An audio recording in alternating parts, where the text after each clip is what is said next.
오늘은 한 가지 놀라운 사실을 말씀드리며 시작하겠습니다. 일주일에 단 3시간, 하루 평균 불과 25분의 운동만으로도 우리의 생물학적 나이를 10년 이상 되돌릴 수 있다고 합니다. 더욱 놀라운 것은 이 효과가 중년 이후에 시작해도 충분히 얻을 수 있다는 사실입니다. 혹시 지금 이 순간 운동화 끈을 묶은 지가 언제인지 기억나지 않으신가요? 아니면 헬스장 회원권을 끊어놓고도 한 달에 한 번 가는 것도 귀찮아하고 계신가요? 그렇다면 오늘 이 이야기가 여러분의 인생을 바꿀 수도 있습니다. 왜냐하면 중년 이후의 운동은 단순히 몸매 관리나 체력 향상을 위한 것이 아니기 때문입니다. 그것은 우리 인생의 후반부를 어떻게 살 것인가를 결정하는 가장 중요한 투자이자 자신에게 줄 수 있는 최고의 선물이기 때문입니다. 젊은 시절에는 운동을 하지 않아도 큰 문제가 없었습니다. 밤새 술을 마셔도 다음날 아침이면 개운했고 계단을 뛰어 올라가도 숨이 차지 않았으며 조금 무거운 것을 들어도 허리가 아프지 않았습니다. 하지만 중년에 접어들면서 몸은 정직하게 변화의 신호를 보내기 시작합니다. 이런 변화를 그저 나이 드는 자연스러운 현상이라고 체념하며 받아들이는 분들이 많습니다. 하지만 이것이야말로 가장 큰 오해입니다. 중년 이후의 신체 변화는 대부분 예방 가능하고 개선 가능한 것들입니다. 그리고 그 열쇠가 바로 운동에 있습니다. 중년 이후 운동이 중요한 첫 번째 이유는 근육량 감소를 막을 수 있다는 점입니다. 30살 이후부터 우리는 매년 약 1%씩 근육량이 줄어든다고 합니다. 이는 단순히 힘이 약해지는 것을 넘어서 신진대사 저하, 골밀도 감소, 균형 감각 상실로 이어질 수 있습니다. 하지만 규칙적인 근력 운동을 통해 이런 변화를 늦출 수 있을 뿐만 아니라 때로는 되돌릴 수도 있습니다. 70대에 운동을 시작해서 40대의 근력을 되찾은 사례들이 실제로 많이 보고되고 있습니다. 이는 우리 몸이 나이와 상관없이 자극에 반응하고 적응하는 놀라운 능력을 가지고 있기 때문입니다. 두 번째로는 심혈관 건강입니다. 중년 이후에 가장 우려되는 질병 중 하나가 바로 심혈관 질환입니다. 고혈압, 고지혈증, 당뇨병 등은 모두 심혈관 건강과 직결되어 있습니다. 하지만 규칙적인 유산소 운동은 이런 위험 요소들을 현저히 줄여줍니다. 운동을 통해 심장 근육이 강해지고 혈관의 탄력성이 개선되며 혈압이 안정됩니다. 또한 나쁜 콜레스테롤은 줄이고 좋은 콜레스테롤은 늘려서 혈관 건강을 전반적으로 향상시킵니다.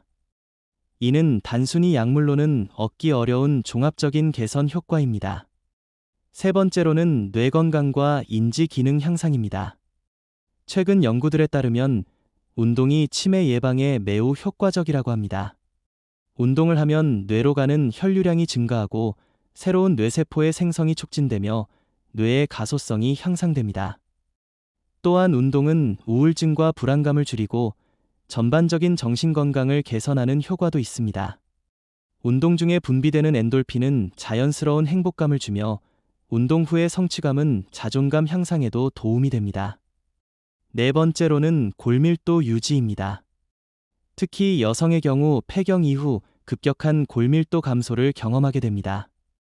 골다공증은 단순히 뼈가 약해지는 것을 넘어서 낙상 시 골절 위험을 크게 높입니다.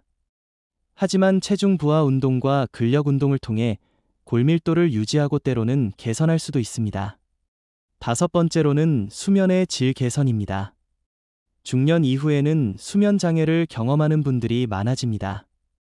하지만 규칙적인 운동은 깊은 잠을 잘 수 있게 도와주고 수면의 질을 전반적으로 향상시킵니다. 다만 잠들기 직전에 격렬한 운동은 오히려 수면에 방해가 될 수 있으므로 시간을 조절하는 것이 좋습니다.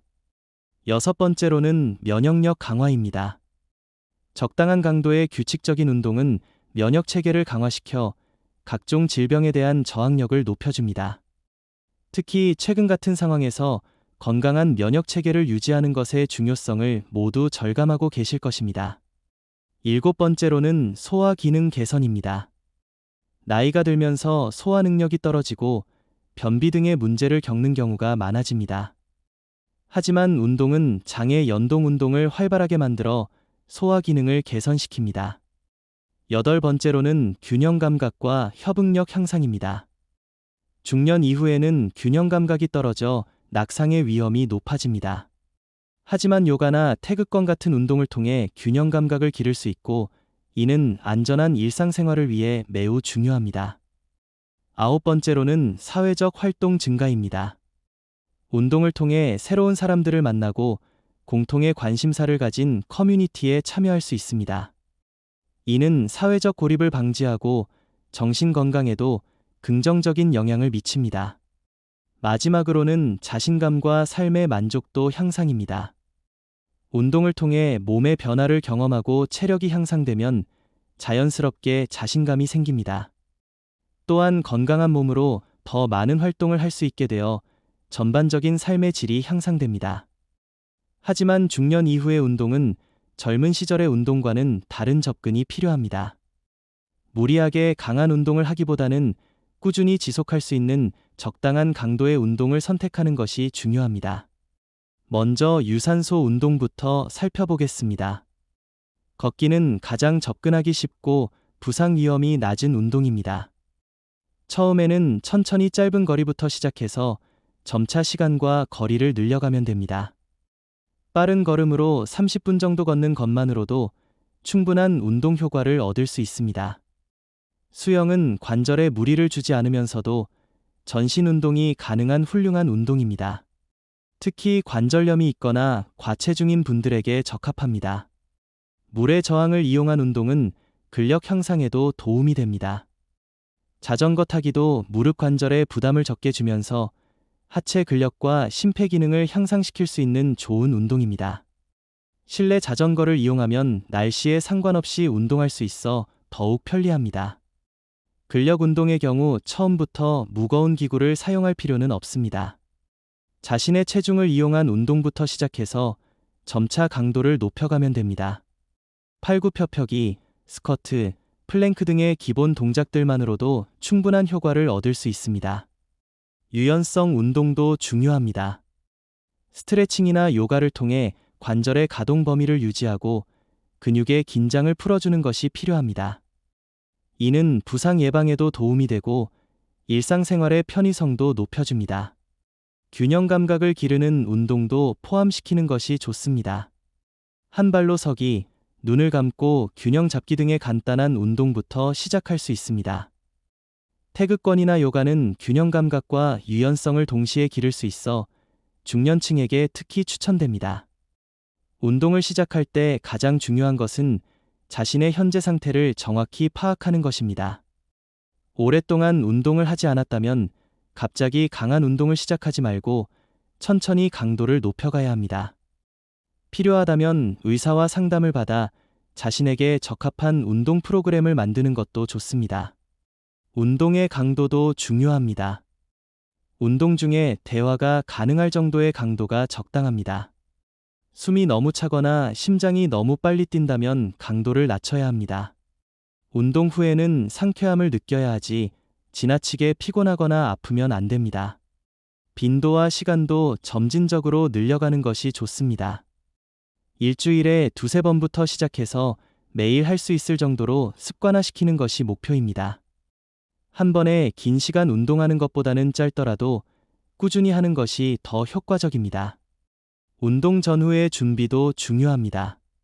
운동 전에는 가벼운 스트레칭이나 준비 운동으로 몸을 풀어주고 운동 후에는 마무리 스트레칭으로 근육의 긴장을 풀어주어야 합니다. 적절한 운동복과 운동화 선택도 필요합니다. 발에 맞지 않는 신발은 부상의 원인이 될 수 있으므로 편안하고 쿠션이 좋은 운동화를 선택하는 것이 중요합니다.